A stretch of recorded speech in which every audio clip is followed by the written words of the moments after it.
Imaginez un monde où chaque choix peut vous coûter la vie, où l'humanité se vend pour quelques billets, où les monstres portent des masques et les victimes aussi. Bienvenue dans Squid Game saison 3. Voici l'histoire complète, épisode par épisode. Brutale, émotive, déchirante. Une seule règle ici, survivre ou mourir. Épisode 1, clé et couteau. Tout recommence peu après l'échec cuisant de Gi-hun. La saison 3 débute dans un silence pesant. Bilan, 35 morts. Il reste 60 joueurs, mais aussi 12 gardes roses et 8 superviseurs tués. L'ambiance, plus tendue que jamais. Les gardes transportent le cercueil du joueur 456. À l'intérieur, Gi-hun, toujours en vie. Il supplie qu'on l'achève, ravagé de douleur. En guise de réponse, le silence. Il est maintenu les mains liées, à l'écart des autres. Les murmures circulent. Le joueur 388, Deo Roi, possédait des armes, mais il n'a pas osé revenir aider les autres. Lâche ou prudent, peu importe. Cette information allume une étincelle dans le regard de Gi-hun. Il change. Il devient dangereux. Un simple regard suffit à terrifier Deo. Un nouveau jeu commence, une variante terrifiante de cache-cache. Mais avant même d'entrer dans l'arène, les joueurs passent devant les cadavres pendus des insurgés. Un avertissement sanglant. Ils choisissent une couleur, rouge ou bleu. Les bleus se cachent, les rouges doivent les traquer et en éliminer au moins un en 30 minutes. Les bleus ont des clés pour ouvrir des portes. Les rouges, des couteaux. C'est brutal. C'est intense. C'est Squid Game. Impossible de s'attaquer entre rouges, et chacun peut changer d'équipe. Si quelqu'un accepte d'échanger, Deo n'a pas cette chance. Il tire bleu. Gi-hun, lui, obtient rouge.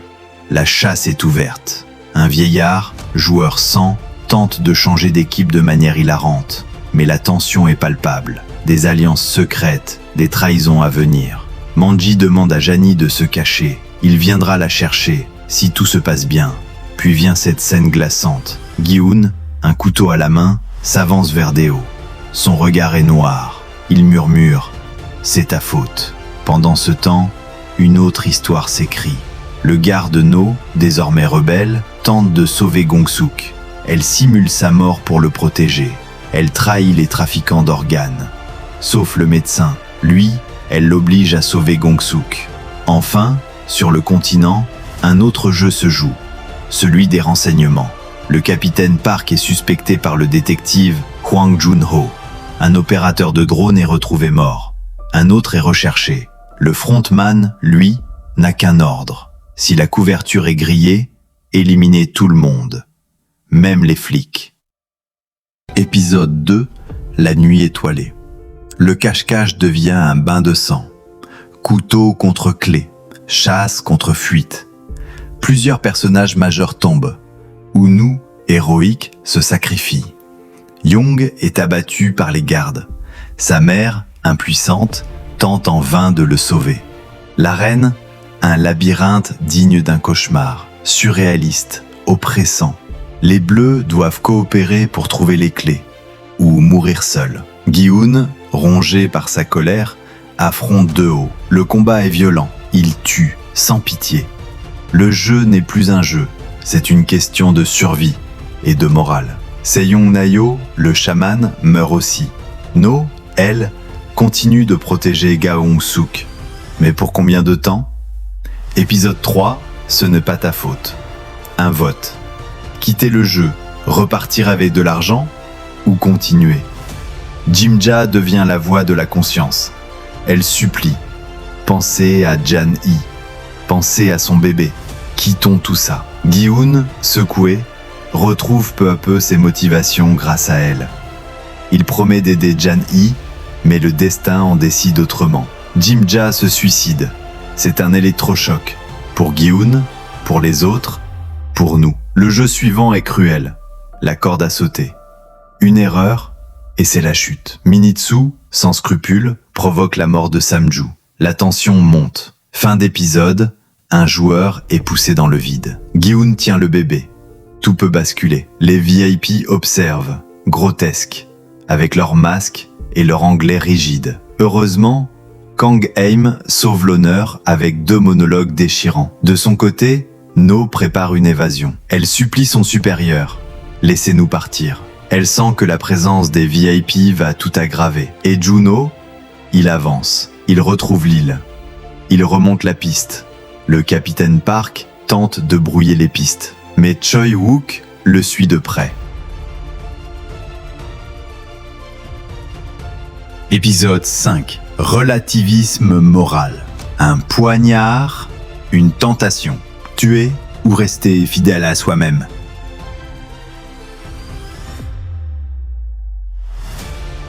Gi-hun refuse. Il ne deviendra pas monstre. Flashback.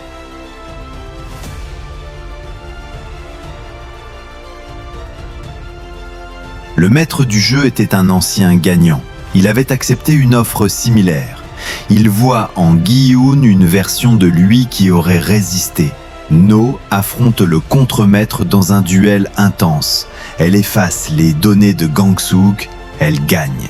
Dernier jeu, pousser un adversaire du haut d'une tour. Forme géométrique, choix cornélien. La trahison est partout. Gi-hun, Minitsu, Myung-ji, 203, 039, 353, 336, les derniers survivants. Mangi, père du bébé, hésite. Tui tue le joueur 100 pour augmenter le pactole. Fin. Le dernier sacrifice. Dernier tour. Gi-hun, Mang-ji et le bébé. Myung-ji réclame l'enfant. Gi-hun refuse. Il sait que l'homme est prêt à tuer son propre fils. Le combat éclate. Myung-ji meurt. Aucun n'avait enclenché le jeu. Gi-hun a un choix. Tuer le bébé pour vivre ou mourir pour qu'il vive. Il choisit la vie du bébé. Il meurt. Il le pose délicatement au sol, le regarde, puis tourne les yeux vers nous. Il murmure « Nous ne sommes pas des chevaux. Au fond, nous sommes juste humains. » Un frisson, un symbole, un acte de rébellion face au système. Il meurt, avec dignité, le maître du jeu bouleversé. Juno arrive, il sauve le joueur 246. Il déclenche l'autodestruction du complexe. 30 minutes, tic-tac. Juno retrouve la salle VIP.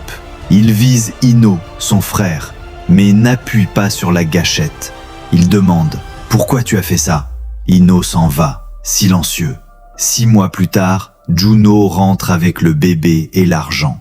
Son frère lui a tout laissé, peut-être un espoir. Dernière scène, le maître du jeu remet les gains de Gi-hun à sa fille. Puis il entend un bruit, une gifle, dans une ruelle.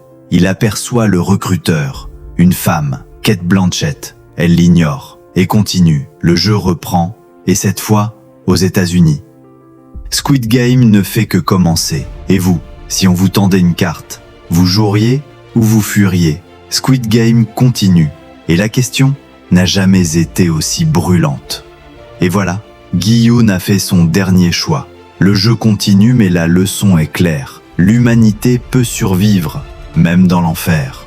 Si cette histoire t'a captivé, si tu veux découvrir d'autres récits aussi intenses, abonne-toi maintenant, active la cloche et surtout ne rate pas la suite. Bienvenue dans Film Série TV. À très vite.